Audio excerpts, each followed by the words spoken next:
Constituency level, voting was 7 wards. Tim mar Gor Mahia obago orako mogik motelo ne tuke mag laro kombe mar FKF makiny no bedi e kindgi kod Nairobi United e alap ma Ulinzi Sports Complex. Tim no manorem siro loch margi e lig mar FKF manologi Police FC osingo mar chiwore atamalo 100 mar neno ne gikao okombe no.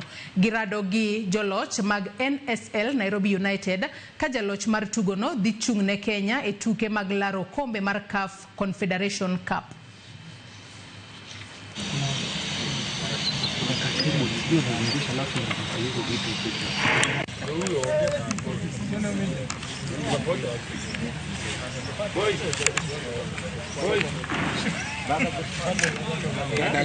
It's just a must-win situation for us.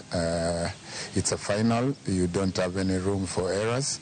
And I think our players are mature enough, are professionals enough to go and do a good job tomorrow. They know what is at stake, and we've planned as a team what we are supposed to do tomorrow, and they know it. And let's wait and see after the 90 minutes. Finally, coach, our preparation has been good, and we are looking forward to having a good game tomorrow. Well, it's an important game. It means a lot to us because it's like our last hope for this season, so we have to make sure that we give a good fight and we get positive results tomorrow.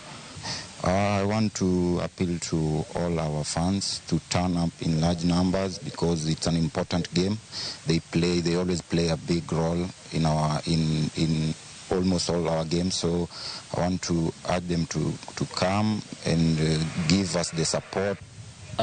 Game kubwa kwa klabu yetu, especially now that ndo hope tuko nayo sahi.